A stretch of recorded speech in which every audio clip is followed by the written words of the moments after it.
Good morning student. जैसा कि हम अपने स्कूल लेक्चर में समझ भी चुके हैं, हमारा टॉपिक था इंट्रोड्यूसिंग वेस्टर्न सोशोलॉजिस्ट। कि वेस्टर्न सोशोलॉजिस्ट के बारे में हम जान रहे थे। हमने इसके बारे में 3 सोशोलॉजिस्ट के बारे में जानने की कोशिश की थी, जिसमें हमारे पहले सोशोलॉजिस्ट थे कार्ल मार्क्स, दूसरे थे एमिली ड्रेंकम और तीसरे थे हमारे मैक्स वेबर, जिसमें हमने पूरा व्यू जाना कार्ल मार्क्स का कि कार्ल मार्क्स सोशोलॉजी को किस तरीके से लेके चलते हैं। वे कहीं ना कहीं सोशोलॉजी में देखते हैं कि किस तरीके से वर्क हो सकता है या फिर किस तरीके से एक डोमेन ग्रुप और एक लोअर सेक्शन के बीच सामंजस्य बिठाने की करने की उन्होंने कोशिश की थी। कहीं ना कहीं उन्होंने 2 अलग अलग ग्रुपों को दिखाया था, जो एक अपर सेक्शन में था, एक लोअर सेक्शन में था।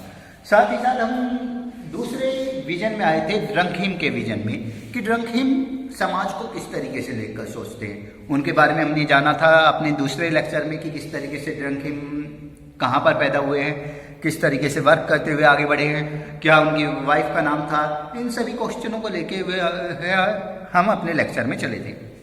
अब हम इसकी 3rd वीडियो आपको पार्ट 3 के रूप में दे रहे हैं, जहां पर हम ड्रंकहीम के विजन को जानेंगे कि ड्रंकहीम सोशोलॉजी को या सोसाइटी को कैसे लेकर सोचते हैं।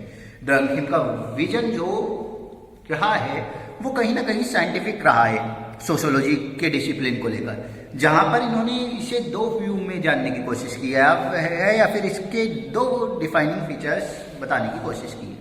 पहला विजन रहा है the subject matter of the sociology, कि सब्जेक्ट किस तरीके से मैटर करता है सोशोलॉजी में। साथ ही साथ हम देखते हैं कि the study of the social facts were different from the other, कि सोशोलॉजी के अंतर्गत सोशल फैक्ट कहीं ना कहीं अलग होते हैं सोशल साइंस से। कैसे? या फिर अदर साइंस से, मतलब कि दूसरे जो विज्ञान है, चाहे कितने भी विज्ञान रहे हैं, चाहे आपकी ज्योमेट्री है, चाहे आपकी ट्रिग्नोमेट्री है, चाहे आपकी बायोलॉजी है, चाहे आपकी फिजिक्स है, चाहे केमिस्ट्री है, इन सभी विज्ञानों से अलग आपका समाजशास्त्र या सामाजिक विज्ञान या समाज का अर्थ कहीं ना कहीं सोशोलॉजी, समाजशास्त्रीय ज्ञान बिल्कुल अलग, बिल्कुल जटिल है। इसे उस तरीके से नहीं समझा जा सकता जिस तरीके से दूसरे विज्ञानों को। साथ ही साथ ड्रंकहीम ने इसके बारे में कहा है कि sociology compare itself executive with what he had the emergent level, कि किस तरीके से यह उदित होकर आती है, शुरुआत से आगे तक बढ़ती है, इसके बारे में हम जानने की कोशिश करेंगे। That is the level of the complex collective life where the social phenomena can emerge. साथ ही साथ हम ये देखते हैं कि अलग अलग लेवलों पर यह किस तरीके से वर्क करती है, किस तरीके से डिफाइन होती है।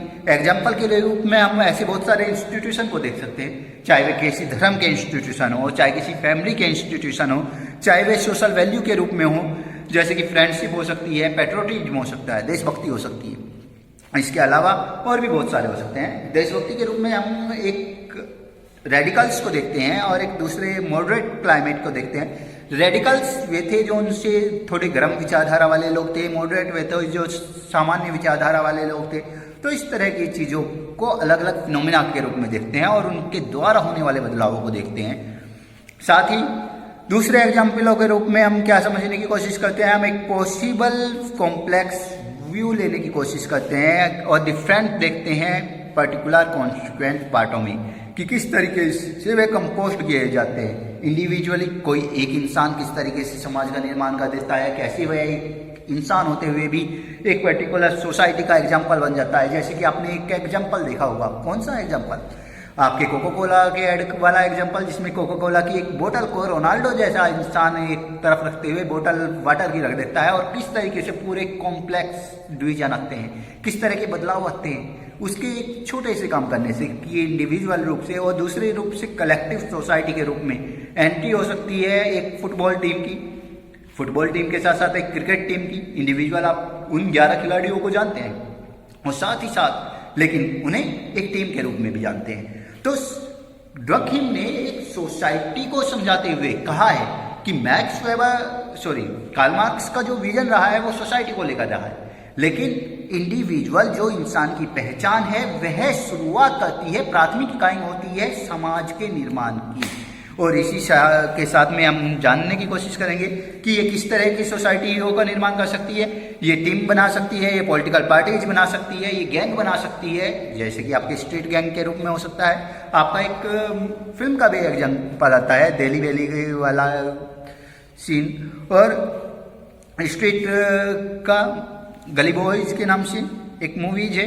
इसके अलावा ऐसे बहुत सारे एग्जाम्पल हैं जो इस तरह की चीज़ों को दिखाते हैं। रिलीजियस कम्युनिटी हो सकती है, जिसमें धार्मिक समुदायों में आप बहुत सारी चीज़ों को देखते हैं जो नेशन को जोड़ती है और अलग अलग लेवल पर लेकर चलती है उससे, उस जगह से जहाँ से वह शुरू हुआ है, जहाँ से इमरजेंट लेवल रहा है। तो ड्रग क्लीन का विजन क्या रहा है, कुल मिला के इंडिविजुअल रूप से जहाँ से उसकी शुरुआत हुई है उस जगह से लेकर पूरे के पूरे समाज के अध्ययन को करने की उसकी कोशिश रही है। अब इसके दूसरे व्यू को समझते हैं, दूसरे डिफाइनिंग फीचर को, जिसमें ड्रंकिंग का विजन रहा है, डुक्रीम का विजन रहा है कि जो सोशियोलॉजिकल विजन रहा है वह नेचुरल साइंस को कहीं ना कहीं टच करता है। Like most of the natural science, प्राकृतिक विज्ञान की तरह बिल्कुल, जैसे कि आपका करेक्टर है, जैसे कि दूसरों का करेक्टर है, जैसे कि लोगों का करेक्टर है, जैसे कि इवन जीव जंतुओं का करेक्टर है, वे किस तरीके से नेचुरल साइंस पर वर्क करते हैं, किस तरीके से चीज़ों को होने देते हैं,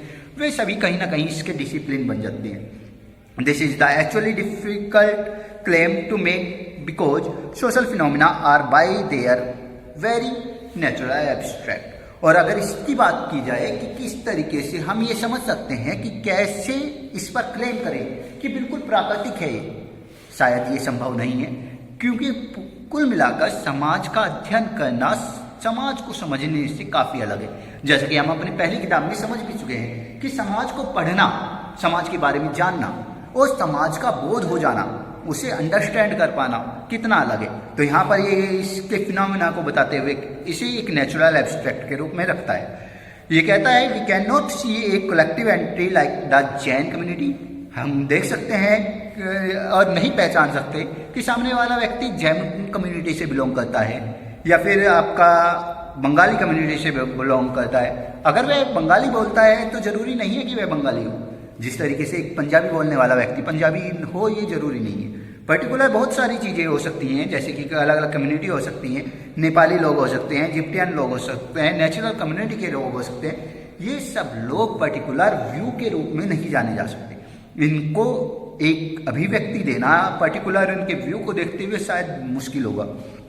तो यही कारण है कि ये एक जटिल संरचना है जिसमें हम ये नहीं विजन कर पाते या फिर ड्रंकिंग कहते हैं या दुखिम कहते हैं कि जो सोशियोलॉजिकल विजन है वह अपने आप में नेचुरल साइंस से कॉम्प्लेक्स तो है, लेकिन यह अपने एक इंपीरियल डिसिप्लिन को रखता है। साथ ही साथ हम इसे समझते हुए ये समझने की कोशिश करेंगे कि सोशल फिनोमिना किस तरीके से इस्तेमाल हो सकता है। जैसे कि एक फैमिली में, एक थिएटर ग्रुप में आप देख सकते हैं किस तरीके से लोग इंडिविजुअली एक दूसरे को जानने की कोशिश करते हैं, डायरेक्टली देखते हैं और साथ ही साथ मेकअप करते हैं कलेक्टिव रूप से और क्या उनके बारे में बातें बनाने की कोशिश करते हैं। We can not see the collective itself, और इस तरीके से वे कलेक्टिव नॉलेज प्राप्त करते हैं। One of the Durkheim most significant achievement is his demonstration that sociology. साथ ही साथ डुक्रीम के बारे में एक महत्वपूर्ण अचीवमेंट आता है उनके डेमोन्स्ट्रेशन का, जो सोशियोलॉजी के डिसिप्लिन को बताते हुए एब्स्ट्रैक्ट आइडेंटिटी को दिखाता है सोशल फैक्ट के रूप में, और साथ ही यह साइंस को भी बताता है कि किस तरीके से ऑब्जर्व की जा सकती है या समझी जा सकती है, और साथ ही यह बताता है कि किस तरीके के सोशल फैक्ट हो सकते हैं जो इनडायरेक्ट रूप से कहीं ना कहीं ऑब्जर्वेबल हैं और पैटर्न में बिलीव कराते हैं कि किस तरीके का बिहेवियर हो सकता है लोगों का। कहने का मतलब ये है कि किस तरीके से एक व्यक्ति के बिहेवियर को रिप्रेजेंट करने के लिए हम अलग अलग चीज़ों को देखते हैं। The most famous example of his use of new kind of the imperial data in his study of society. और ऐसा ही डाटा मुख्य रूप से तब लिया जाता है जब हम किसी व्यक्ति के सुसाइड के बारे में अध्ययन करते हैं। एक व्यक्ति के पूरे व्यू को लिया जाता है, पूरे के पूरे कैरेक्टर को समझने की कोशिश की जाती है, उसकी शुरुआत से लेकर उसके अंत तक देखने की कोशिश की जाती है। यहाँ पर हम मुख्य रूप से एक सुसाइड केस डिस्कस करने वाले हैं। जैसे कि हम जानते भी हैं हमारे पर्टिकुलर एरिया में एक सुसाइड केस आया था जो सुशांत सिंह राजपूत के नाम से था। ये एक फिल्म एक्टर रहे हैं जिन्होंने सुसाइड की थी, लेकिन उस समय के दौरान लोगों ने विभिन्न प्रकार की वीडियोज, विभिन्न प्रकार के मीम्स डालने शुरू किए थे। एक व्यक्ति कहता है कंगना रनावत के रूप में, जिसकी पहुंच चांद तक है, क्योंकि उन्होंने चांद पर जमीन खरीदी थी, तो वह इस तरह की सोच कैसे पा लेगा कि हाँ भाई वह आत्महत्या जैसा काम कर ले। लेकिन दूसरी तरफ हमने बहुत सारे लोगों के अलग अलग व्यू देखे थे और अलग अलग चीज़ों को जाना था। एक व्यक्ति कह रहा था कि किस तरीके से उनके पार्टनर उन्हें छोड़कर चले गए, जिसकी वजह से ऐसा हो सकता है। बहुत सारे अलग अलग तरह के कॉम्प्लेक्स व्यू को हमने शुरुआत से जानने की कोशिश करी थी, साथ ही उसके कैरेक्टरिस्टिक को देखने की कोशिश की थी, उसकी पढ़ाई लिखाई तक की बातें सामने आई थी, जो एक तरीके से उस इंडिविजुअल केस को बताती थी, जो सुसाइड का था, जो स्पेसिफिक रहा था इंडिविजुअल हिज और हर के रूप में, जो भी सरकमस्टेंसेस उसके सामने रहे होंगे, उन सभी चीज़ों के बारे में चर्चा की गई थी। यह एक एवरेज रेट था जिसमें suicide aggregated across 100 of the 1000 of the individual in the community was a social fact, कि ये कहीं ना कहीं सोशल फैक्टों को बताता था कि कौन से सोशल फैक्ट हो सकते हैं किसी व्यक्ति के इस तरह के कृत्य करने के या कार्य करने के, जिसके अंतर्गत वह इस तरह की चीज़ों को सीखता है। साथ ही साथ वे सोशल फैक्टों के बारे में बात करते हैं जो ऑब्जर्व किए गए थे विया सोशल बिहेवियर, कि लोगों का सोशल बिहेवियर कैसा होता है, उस सोशल बिहेवियर के कारण वे किस तरीके से वर्क करने की कोशिश करते हैं और किस तरीके से चीज़ों को समझने की कोशिश करते हैं। वे कौन से स्पेशली एग्रीगेटेशन पैटर्न हो सकते हैं जिसके कारण उसका सोशल बिहेवियर बनता है, और वह कौन सी वजह हो सकती हैं जो वह इस तरह का कार्य कर सकता है। तो ऐसी स्थिति में हम ड्रंक द्वारा दिए हुए विजन को काफ़ी हद तक सटीक पाते हैं, और साथ ही साथ एक सामने क्वेश्चन आता है कि वे कौन से सोशल फैक्ट हैं। व्हाट आर सोशल फैक्ट, वे कौन से सोशल फैक्ट हैं। Social facts are like things, ये सोशल फैक्ट उन चीज़ों के रूप में हो सकते हैं, उस कॉन्जिटिव और नॉर्मेटिव नॉलेज के रूप में हो सकते हैं जो हमारे आसपास बिखरी पड़ी है। कॉन्जिटिव नॉलेज वही जो हम आसपास देखते हैं, समझते हैं, सुनते हैं और उस वजह से हमारे चरित्र में जो बदलाव आते हैं। नॉर्मेटिव नॉलेज जो हम अध्ययन करते आ रहे हैं बचपन से अब तक, अपने बड़ों से सीखते आ रहे हैं, संस्कारों के रूप में हमें या सिद्धांतों के रूप में हमें मिलते जा रहे हैं, उन सभी का दबाव जिसकी वजह से आदमी प्रेशर में रहता है। और इसी का मुख्य एग्जांपल हम उसकी लास्ट वीडियो को लेकर कह सकते हैं, जिस तरीके की लास्ट वीडियो सुशांत सिंह राजपूत की लेकर जारी हुई थी कि किस तरीके से वह लास्ट नाइट परेशान थे, उसको लेकर भी सोशल मीडिया पर एक आप वीडियो देख सकते हैं, पड़ी हुई है। तो इस तरह के बहुत सारे इंडिविजुअल एग्जाम्पल हो सकते हैं उस पर्टिकुलर इंस्टीट्यूशन के, और साथ ही साथ वे बहुत सारे नियम कानून हो सकते हैं जो उसके बारे में अध्ययन करते हैं, धार्मिक रूप से बताते हैं, सोशल फैक्ट के बारे में बताते हैं। तो सोशल फैक्ट कहीं ना कहीं एक कलेक्टिव रिप्रेजेंटेशन है जो पूरी तरीके से कलेक्ट की गई है अलग अलग फैक्टों के रूप में। एक व्यक्ति ने किस तरीके से देखा किसी भी व्यक्ति को, चाहे वह कोई भी इंडिविजुअल व्यक्ति है, अगर आपकी बात करें, चाहे वह सारिक है, चाहे वह हना है, चाहे वह हिबा है, चाहे वह पर्टिकुलर कार्तिकेय है, चाहे वह अंकुर है, इससे कोई फर्क नहीं पड़ता। लेकिन पर्टिकुलर इन चीज़ों को लेते हुए, फैक्ट करते हुए वह चीज़ों का अध्ययन करता है और उन चीज़ों को, उन नॉलेजों को लेकर चलता है। सोशल फैक्ट के रूप में कलेक्टिव रिप्रेजेंटेशन के अंतर्गत वह कलेक्टिव रिप्रेजेंटेशन लेता है और पर्टिकुलर रूप से पर्सन के बारे में, जनरल नेचर के बारे में बताने की कोशिश करता है, और साथ ही साथ इंडिपेंडेंटेशन बताने की कोशिश करता है उसकी, कि किस तरीके से वह इंडिविजुअल अपने आप में एक भूमिका है, एक किरदार है, एक व्यक्तित्व है जो इस तरीके की एब्स्ट्रैक्ट बिलीवों पर विश्वास करता है। फीलिंग के रूप में कलेक्टिव प्रैक्टिस के बारे में एग्जाम्पल देते हुए हम जानने की कोशिश कर सकते हैं कि डिवीजन ऑफ लेबर सोसाइटी इस तरीके से बात करती है। Division of labour in society, division of labour in society अलग अलग तरीके से कार्य कर सकती है। डिवीजन किस तरीके से बांटा जाता है उस डिवीजन को, जिसमें लेबर को समाज के साथ रखा जाता है। समाज में की पहली पुस्तक में division of labour of society को ड्रंकहिम ने डेमोन्स्ट्रेट करते हुए, अपने मेथड से एनालाइज करते हुए इसे एक्सप्लेन किया है, जिसमें इवेल्युएशन करने की कोशिश की गई है समाज की। साथ ही साथ प्रिमिटिव तरीके को मॉडर्न तरीके से जोड़ा गया है, किस तरीके से आदिकाल से आज तक चलता आ रहा है और किस तरीके से यह चीज़ें होती आ रही हैं, इन सब चीज़ों के बारे में यह बता रहा है। He classified a society by the natural or social solidity which existed in the society. साथ ही साथ यह अध्ययन बताता है कि किस तरीके से क्लासिफाई किया गया है समाज को उन नेचुरल एक्सपेक्टों में जिसमें एक सामाजिक रूप में, सात्विक रूप में चीज़ों का शुरुआत दिखाई गई है और किस तरीके से वह एग्जिस्ट करता है उस चीज़ों में। He argues that while a primitive society was organised according to mechanical solidarity. यह कहीं ना कहीं कहता है कि जो प्राचीन समय का यह समाज रहा है यह कहीं ना कहीं यांत्रिक या मैकेनिकल सॉलिडिटी पर बिलोंग करता है। वहीं पर मॉडर्न सोसाइटी जो बेस दिखाया गया है वह ऑर्गेनिक सॉलिडिटी पर बेस दिखाया गया है। कहने का मतलब ये है कि जो पुराना समय रहा है वह इंडिविजुअल मशीनों पर आश्रित रहा है, या फिर आज का जो मॉडर्न सोसाइटी का जो है रहा है वह ऑर्गेनिक व्यू पर आधारित रहा है लोगों के। मैकेनिकल सॉलिडिटी की बात करते हैं जो पुराने समय से चलती आ रही है। मुख्य रूप से इसका एक अलग ही व्यू रहा है जहाँ पर हम एक तरीके से इंडिविजुअली बेस्ड करते हुए इसे समझने की कोशिश कर सकते हैं कि मैकेनिकल सॉलिडिटी जो रही है वह काफ़ी इंडिविजुअल रूप से इंडिविजुअल पर्सनों को फाउंड करती है समाज में और उनकी स्मॉल पॉपुलेशन से रिफ्लेक्ट करती है। छोटी छोटी पॉपुलेशन, कम जनसंख्या वाले एरियो में या फिर इंडिविजुअल किसी लोगों द्वारा चीज़ों के निर्माण के कारण उस एरिया के में समाज के निर्माण को लेकर इन चीज़ों को देखने को मिलती है। It is a typical involve a collection of the different self sufficient group.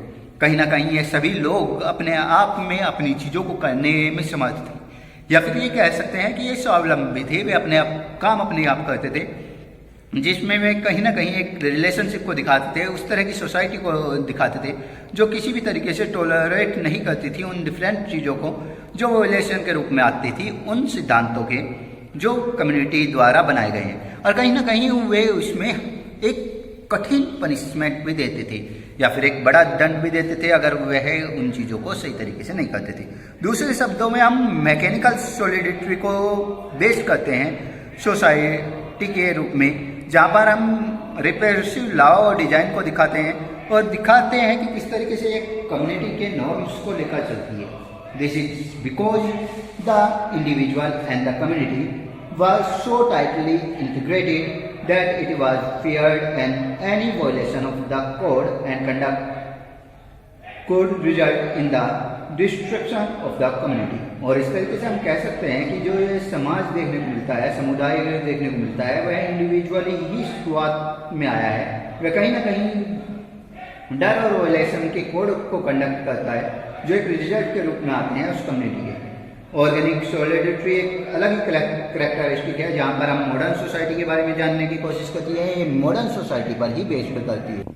मुख्य रूप से अगर देखा जाए तो ऑर्गेनिक सॉलिडिटी एक लंबी और बड़ी पॉपुलेशन को दिखाती है जहाँ पर विभिन्न प्रकार के मेंबर्स हो सकते हैं जो कहीं ना कहीं हिट्रोग्रेसी को दिखाते हैं, या फिर सीधे तौर पर कहे तो मुख्य रूप से वे अपनी विषमताओं को दिखाते हैं, अपने अलग अलग रूपों को दिखाते हैं। It is the found of the society with large population. यह एक बड़ी पॉपुलेशन को रिप्रेजेंट करता है जहाँ पर रिलेशनशिप दिखाई जाती हैं उन लोगों की इंपीरियर रूप में। साथ ही समाज के अंतर्गत उन्हें इंस्टीट्यूशन के रूप में दिखाने की कोशिश की जाती है कि किस तरीके से ये इंस्टीट्यूशन पर बेस करते हैं। Each of the continent group of units in not self sufficient but dependent on other unit group for their survival. और साथ ही साथ हम समझने की कोशिश कर सकते हैं कि वे कौन से डिपेंडेंट ग्रुप हो सकते हैं जो यूनिटिकल रूप से या फिर ग्रुप रूप से सर्वाइव करते हैं या सर्वाइवल के जिम्मेदार होते हैं। Independence is the essence of the organic solidity. और इस तरीके से हम कह सकते हैं कि स्वतंत्र रूप में वह अपनी खुद की एक सॉलिडिटी को रिप्रेजेंट करते हैं। इंडिविजुअल वे अलाउ करते हैं कि किस तरीके से अलग अलग व्यू हो सकते हैं एक दूसरे के, और रिकॉग्नाइज करते हैं अलग अलग प्रकार के रोल को जो ऑर्गेनिक रूप से अदाई भी करते हैं, कहीं ना कहीं एक दूसरे से जुड़ भी जाते हैं। जैसे कि आप अपने कॉलेज का एग्जाम्पल ले सकते हैं कि पर्टिकुलर यहाँ पर बहुत सारे टीचर्स हैं और जो अलग अलग सब्जेक्टों को पढ़ाते हैं, अलग अलग चीज़ों को व्यू करते हैं, लेकिन इसके बावजूद भी वे एक दूसरे से कनेक्ट रहते हैं। तो उसी तरह के एग्जाम्पल को हम यहाँ पर एक बड़ी पॉपुलेशन के रूप में दिखा सकते हैं कि वे वर्क करते हुए किस तरीके से टाई करते हैं। साथ ही साथ मल्टीपल रोल, किस तरीके से अलग अलग रोल प्ले करते हैं और किस तरीके से उसके बावजूद भी ऑर्गेनिक टाइप में रहते हैं। The law of the modern society are restrictive in nature rather than representative. कहीं ना कहीं अगर बात करें तो जो समाज में होने वाले नियम कानून हैं ये लोगों की रूप में लोगों को नुकसान पहुंचाने की जगह उनको की क्षतिपूर्ति करने की कोशिश करते हैं, उनका फायदा पहुंचाने की कोशिश करते हैं। मान लीजिए पर्टिकुलर जो एक ग्रुप है ये अलग अलग तरीके से वर्क करते हुए अलग अलग चीज़ों को एक साथ लेकर आते हैं और अपनी प्रवृत्ति के हिसाब से चीज़ों को बदलते रहते हैं। इसका यह अर्थ हुआ कि जो ये सोशल ग्रुप्स हैं, ये कानून जो हैं, इनका मुख्य वर्क ये रहता है कि वे आपराधिक रूप से होने वाले कामों में सुधार ला सकें, उन्हें ठीक करने की कोशिश कर सकें और इसके विपरीत जो आपका प्रिमिटिव सोसाइटी रही है उनके कानूनों में जो गलत किए जाने वाले काम हैं उनके लिए सजा का प्रावधान लाने की कोशिश करते हैं। जैसे कि हम एग्जाम्पल के रूप में बहुत सारी चीज़ों को देखते हैं, जैसे कि हमारे उस समय के दौरान बहुत सारी ऐसे ऑटोनॉमीज रही हैं जो उनसे बदली हैं, जैसे कि सती प्रथा के रूप में या फिर बाल विवाह के रूप में, ऐसे बहुत सारे एग्जाम्पल रहे हैं। In the modern society the individual was given some autonomy whereas the primitive society's individual was totally submerged in the collectivity। और इस तरीके से हम कह सकते हैं कि हम उस समाज में रह रहे हैं या फिर उस आधुनिक समाज का हिस्सा हैं जो अपने तरीके से अपने काम करना जानता है। साथ ही साथ प्रिमिटिव समाज की वे सभी चीज़ों को वह पूरी तरीके से भुला चुका है जो उनसी आज नहीं होनी चाहिए, या फिर या कह सकते हैं कि जिनका होना समाज के लिए नुकसानदायक हो सकता था। जैसे कि सती प्रथा का अंत भी आधुनिक समाज के दौरान ही हुआ है, बाल विवाह का अंत भी हुआ है, और इस तरह के बहुत सारे रोधिवाद कलेक्टिव नॉलेज के रूप में आए हैं, कॉन्जेटिव नॉलेज के रूप में आए हैं, जिससे के कारण लोगों को सीखने को मिला है कि किस तरीके से उन रूढ़िवादों के कारण लोगों में बदलाव आते थे। अब इसी कैरेक्टरिस्टिक को लेते हुए, फीचर्स को लेते हुए मॉडर्न सोसाइटी में हम इंडिविजुअल रूप से सिमिलर गोल पर पहुंचते हैं, जहां पर टुगेदर हम वॉलेंट्री करते हैं कि किस तरीके से ग्रुप का निर्माण होता है, किस तरीके से एक एसोसिएशन का निर्माण होता है, लेकिन किसी एक इंडिविजुअल रूप से कैसे वह स्पेसिफिक गोल को पहुंचाता है या स्पेसिफिक गोल पर पहुंचता है, चाहे वह पर्टिकुलर एक व्यक्ति इंडिविजुअली रोनाल्डो के रूप में है, चाहे वह किसी एक ग्रुप पर्टिकुलरली मुख्य रूप से कोई भी एक डोमेन ग्रुप के रूप में है, जो एक टीम के रूप में हो सकता है, इंडिया की या पाकिस्तान की या फिर जो भी जीतने वाली टीम है उसके रूप में हो सकता है, और भी बहुत सारी चीज़ें हो सकती हैं जो अलग अलग तरीके से इसे रिप्रेजेंट करती है, जो अचीव करती है उस प्रमुख गोल को। इसके साथ ही इंडिविजुअल रूप से हम देखते हैं कि किस तरीके से अलग अलग प्रकार की आइडेंटिटी होने के बावजूद भी, विभिन्न प्रकार के कॉन्ट्रास्ट होने के बावजूद भी इंडिविजुअल शैडो में जहाँ पर वे उस कम्युनिटी का निर्माण करते हैं, इस्टेब्लिश करते हैं उसे, और साथ ही साथ उसे अपनी अलग अलग आइडेंटिटी होने के बावजूद भी उन्हीं टर्म कंडीशनों पर वर्क करते हैं, उन्हीं फंक्शन पर काम करते हैं जो परफॉर्म किए जाते हैं। रूल क्या होता है खेल का, चाहे वह क्रिकेट है, चाहे वह कोई दूसरा है, आप सभी को पता है, उसी तरीके से ही वह खेला जाता है या फिर उसी तरीके से वह करा जाता है, उसी तरीके से वह इंडिविजुअल ग्रुप्स होते हैं। वे चाहे किसी भी तरह के करैक्टरिस्टिक को रखने वाले हों, चाहे वह किसी भी तरह के किरदार को रखने वाले हैं, अगर वह किसी पर्टिकुलर ग्रुप में है तो वह उन्हीं नियम कानूनों के अंतर्गत रहते हैं जिन नियम कानूनों के अंतर्गत वह ग्रुप बना हुआ है। जैसे कि आप अपने क्लासरूम को देख सकते हैं कि क्लासरूम में आपके किस तरीके से लोगों को या बच्चों को बताया जाता है कि आपको किस तरीके से टीचर का सम्मान करना है, किस तरीके से उनसे पढ़ना है या किस तरीके से चीज़ों को समझना है। बिल्कुल उसी तरीके से एक टीचर के लिए भी अलग अलग सीमाएं हो सकती हैं कि वह किस तरीके से चीज़ों को बताता है, किस तरीके से लोगों को जोड़ता है, किस तरीके से एग्जाम्पल लोगों को देता है, कौन से एग्जाम्पल वह चूज कर सकता है। तो वो बहुत सारी चीज़ें होती हैं जो डायरेक्टली रूप से उन लोगों को पता हुई होती हैं, और इस तरह की कॉन्जेटिव नॉलेज आपके पास चारों तरफ बिखरी रहती है। इसी तरीके से रोल और प्ले करते रहते हैं सभी लोग, since all the individuals have the depend of the other. और इस तरीके से हम देखते हैं कि ये इंडिविजुअल लोग, चाहे कोई किसी भी तरह का किरदार हो, वह कहीं ना कहीं दूसरों पर निर्भर रहता है और फुलफिलमेंट करने की कोशिश करता है अपनी चीज़ों की जो उसे ज़रूरत पड़ती है, जो उसे सामाजिक रूप से चीज़ों की ज़रूरत पड़ती है।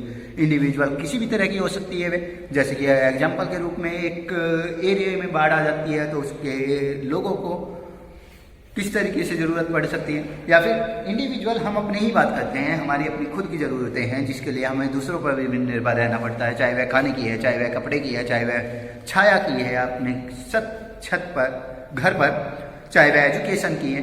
इसके अलावा इंटरेक्शन जो देखने को मिलता है, इंडिविजुअली अलग अलग किरदार होने के बावजूद भी हम एक दूसरे से टाई अप कर जाते हैं ऑर्गेनिक रूप से। और यह दिखाता है कि किस तरीके से यह इम्प्रेशियल रूल को दिखाता है और रिप्रेजेंट करता है। कहीं ना कहीं यह दिखाता है कि डिवीजन ऑफ लेबर सोसाइटी में किस तरीके से प्रोवाइड होता है, किस तरीके से गुड प्रीव्यू रखता है, किस तरीके से डिस्क्रिमिनेशन ड्योर क्या है, और साथ ही साथ एफर्टों को दिखाया है कि किस तरीके से यह क्रिएट होता है एक नए साइंटिफिक व्यू और डिसिप्लिन के रूप में, जहाँ पर यह उस तरह के सभी चीज़ों को समाज के सामने एक सब्जेक्ट के रूप में लाकर रखता है, जहाँ पर यह दिखाता है कि किस तरीके से एक अदर ही व्यू लेकर चला जा सकता है, एक क्लियरली मैनिफेस्टेड वे का, जिसमें अलग अलग टाइप के सामाजिक सोलेटरी बिलोंग करते हैं, अलग अलग सोशल फैक्ट रखते हैं, लेकिन उसके बावजूद भी समाज का निर्माण करते हैं।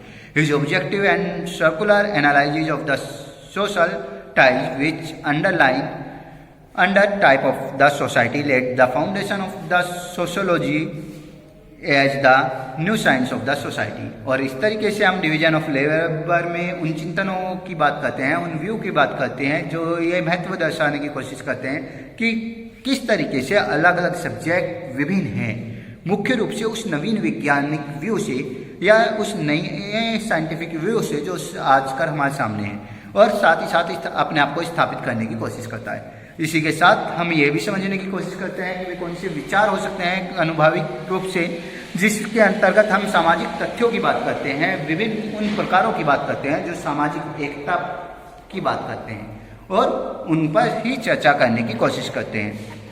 साथ ही साथ हम उस सभी व्यू के बारे में भी लेकर चलते हैं जो उद्देश्य हो सकते हैं सामाजिक संबंधों के, जो चाहे धार्मिक रूप से एक दूसरे से अलग हो, चाहे लोगों में विद्यमान हो, चाहे सामाजिक शास्त्र से थोड़े भिन्न हो, वे किस तरीके से उन चीज़ों को लेकर चलते हैं।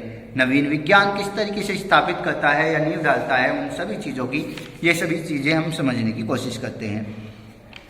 इसी के साथ हम अपने ड्रंकहिम के पूरे विजन को पढ़ चुके हैं। आइए जानते हैं मैक्स वेबर के बारे में। मैक्स वेबर कब आए थे, किस तरीके से आए थे, इनके बारे में लिखा हुआ है आपके पेज नंबर 77 पर, जिसके बारे में हम पढ़ने वाले हैं कि मैक्स वेबर का जन्म 21 अप्रैल 1864 में हुआ था।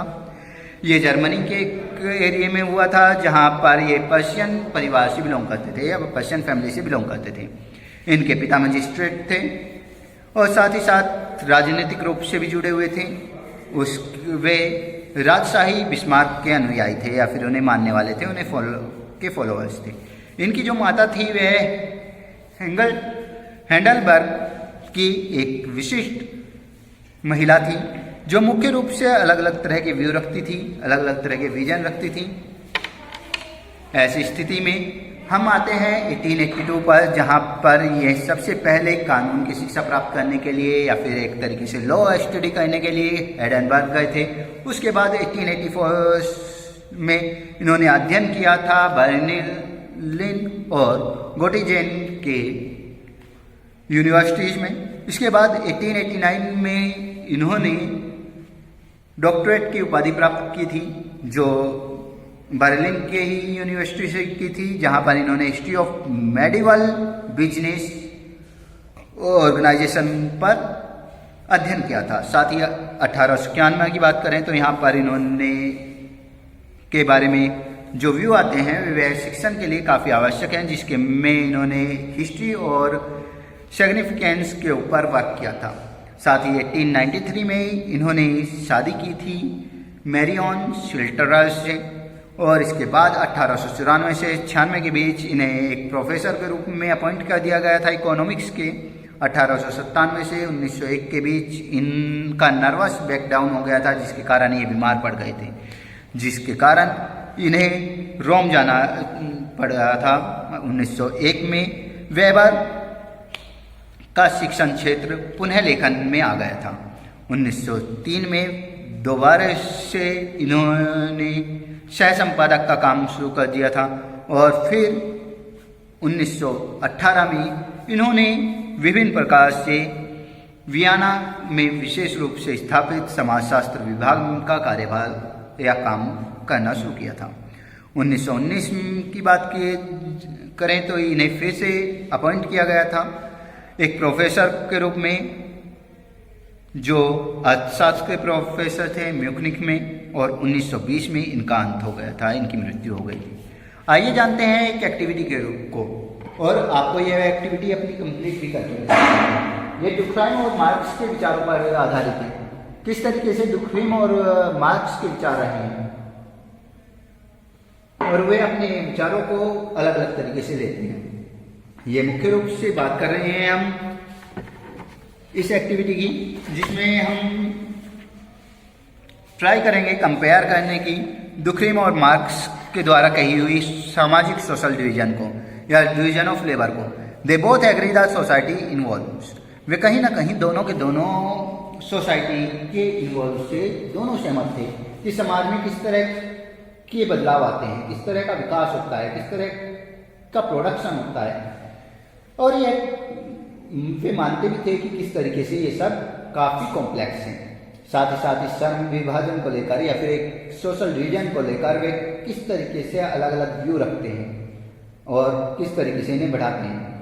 लेकिन कहीं ना कहीं हम बात करें डुक्राइम की, तो डुक्राइम ने एकता पर बल दिया है, यूनिटी पर बल दिया है और कहा है, वहीं मार्क्स ने संघर्ष पर। हम इस बारे में क्या सोच सकते हैं, इन सब चीज़ों को हमें बताना है। क्या आप इसका व्यू बता सकते हैं या ओपिनियन बता सकते हैं कि मार्क्स किस तरीके से मॉडर्न सोसाइटी के विषय में गलत थे, या फिर गलत थे तो क्यों थे। साथ ही साथ उदाहरण के लिए अगर बात की जाए तो किस स्थिति के कारण वे उदाहरण हो सकते हैं जो इस बारे में बात कर सकते हैं, सोच सकते हैं समाज के रूप में कि कैसे वे व्यक्ति विभिन्न वर्गों में काम करते हैं।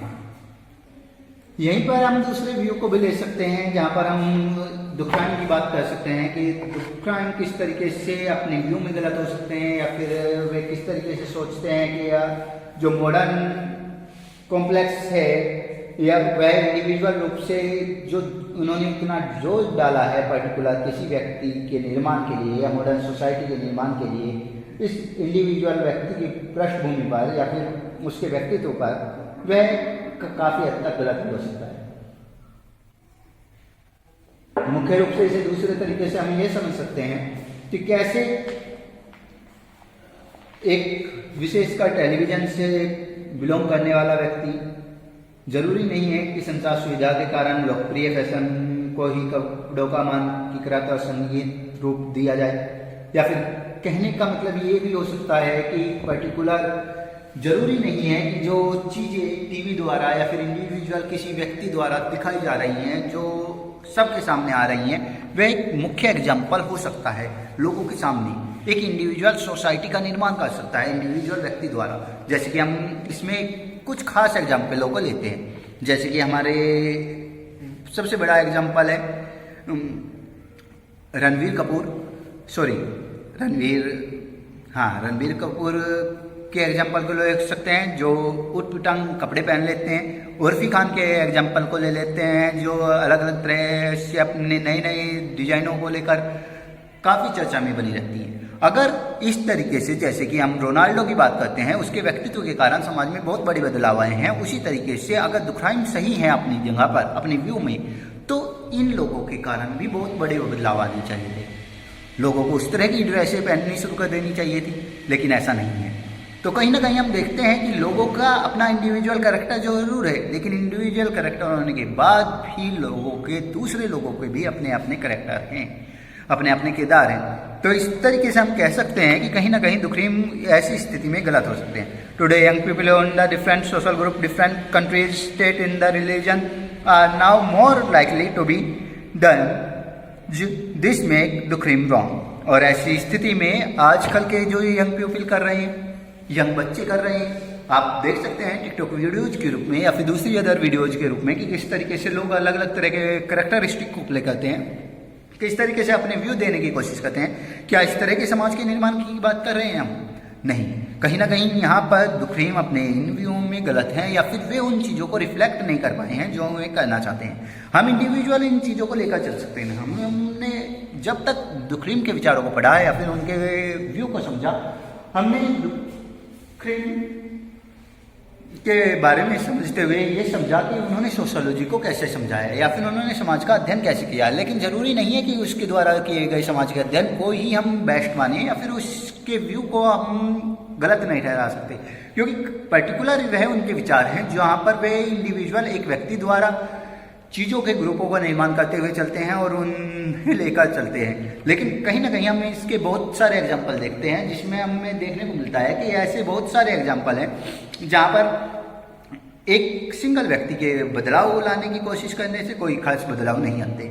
जैसे कि हम बात कर चुके हैं विभिन्न प्रकार के एक्टर्स की या एक्ट्रेसेस की जो अपने कपड़ों के कारण, अपने अतरंगी बिहेवियर के कारण, अपने अतरंगी विचारों के कारण अक्सर ट्रोल होते आ रहे हैं और रिसेंटली आप इन्हें मीम्स के रूप में देखते भी आ रहे हैं। तो ऐसे बहुत सारे विचार हो सकते हैं। अब रिमेंबर करने की कोशिश करते हैं समाज किस तरीके से लाइक करता है, नॉट लाइक मैथमेटिक्स। इसका कोई मैथमेटिक्स नहीं हो सकता और usually only one of the right answer है। और नहीं ये भी हो सकता कि इसका कोई एक सिंगल आंसर ही हो। भाई मैथमेटिक्स हो या साइंस हो, उनका एक साइंटिफिक रूप से एक निश्चित आंसर आते हुए दिखता है, लेकिन ज़रूरी नहीं है कि समाज के लोगों का, समाज के करैक्टर का, समाज के व्यू का, समाज के बिहेवियर का एक सिंगल व्यू और एक सिंगल आंसर हो। यह काफ़ी कॉम्प्लेक्स हो सकता है। इसकी स्थिति में समाज के अंदर लोगों के होने का और उनके पॉसिबल रूप से अलग अलग आंसर देने का और उनके द्वारा होने वाले आंसरों का सही होने का अपना अपना व्यू हो सकता है। जैसे कि हम बात करते हैं कि समाज में अगर चार आदमी अलग अलग तरीके से खड़े हुए हैं, वे एक सिक्स को किस तरीके से देखते हैं। एक व्यक्ति जो इस साइड खड़ा है वह इस सिक्स को सिक्स के रूप में देख सकता है, लेकिन दूसरे का व्यू इस सिक्स को ही 9 के रूप में देखने का हो सकता है। दूसरी तरफ इधर खड़ा हुआ एक व्यक्ति इसे आधा ने के रूप में देख सकता है, हिंदी के अक्षर, और इधर का व्यक्ति इसे छोटे ओ की मात्रा के रूप में देख सकता है। तो हम कह सकते हैं कि इंडिविजुअल लोगों के व्यू अलग होने के कारण उनके दौरान होने वाली चीज़ों के अलग अलग प्रभाव पड़ेंगे समाज में, लेकिन एक इंडिविजुअल व्यक्ति किसी भी रूप से एक बड़े समाज को गठित नहीं कर सकता। लेकिन कहीं ना कहीं लोगों के अपने अपने विचार हो सकते हैं और इसी एक्टिविटी के अंतर्गत आपको एक एक्टिविटी का निर्माण करना है कि कैसे ये सब चीज़ें कॉम्प्लेक्स हो सकती हैं। In the other word the social work is the very complex. और साथ ही साथ आपको ये बताने की कोशिश करनी है कि सोशल वर्क किस तरीके से कॉम्प्लेक्स है, किस तरीके से जटिल है और किस तरीके के बदलाव इसमें आते हैं टाइम टू टाइम, किस तरह के अलग अलग पैलेसों पर। जैसे कि पर्टिकुलर एरियो में आप देखते हैं कि कुछ लोग पर्टिकुलर एरिया में अलग तरह का रीति रिवाज निभाते हैं, अलग तरह के पहनावा पहनते हैं, लेकिन धीरे धीरे वहाँ का पहनावा, वहाँ के रीति रिवाज बिल्कुल चेंज हो जाते हैं। तो ऐसे बहुत सारे व्यू हो सकते हैं। This make it all more important to learn how to think carefully about the reason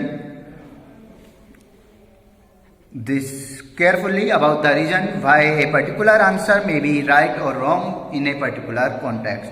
और इस तरीके से हम ये कह सकते हैं कि ऐसी कौन सी वह इम्पोर्टेंट चीज़ हो सकती है जो इसे लर्न करते हुए हम आसानी से समझ सकें या केयरफुली जान सकें उन रीजनों को जो पर्टिकुलर इस आंसर के रूप में या तो सही हो या गलत हो, या फिर क्या सही होंगे क्या गलत होंगे इन पर्टिकुलर कॉन्टेक्स्टों पर ये समझने की कोशिश कर सकते हैं। तो इस तरीके से आपको इस एक्टिविटी में बनाना है कि किस तरीके से आप इन चीज़ों को लेकर चलेंगे और किस तरीके से आप इन व्यू को लेते हुए अपनी इन चीज़ों के बारे में बताने की कोशिश कर सकते हैं। कैसे आप ड्रंकिंग के विचारों को या डुक्रीम के विचारों को लेंगे और डुक्रीम के इंडिविजुअल विचारों से ओतप्रोत चीज़ों को रखते हुए उसके मॉडर्न और प्रिमिटिव व्यू को लेते हुए चीज़ों को दर्शाएंगे और वहीं पर मैक्स के बारे में बताएंगे कि मैक्स ने डिवीजन लेबर में किस तरीके से चीज़ों को किया है, मैक्स किस तरीके से एम्फेसाइज करते हैं उन कॉन्फ्लिक्टों को जो बनते हैं उन सॉलिडिटी के कारण जो पर्टिकुलर एरिया में पाई जाती हैं। साथ ही साथ क्या रीज़न हो सकते हैं कि मैक्स किस तरीके से गलत हो सकते हैं मॉडर्न सोसाइटी में या मॉडर्न सोसाइटी के निर्माण में। इस तरह के एग्जाम्पलों को लेते हुए आपको एक व्यू तैयार करना होगा। इसके बाद हम शुरू करेंगे मैक्स वेबर को, कि मैक्स वेबर किस तरीके से अपना व्यू रखते हैं सोशोलॉजी में। इसके लिए हम अपनी नेक्स्ट वीडियो जल्द ही लेकर आएंगे।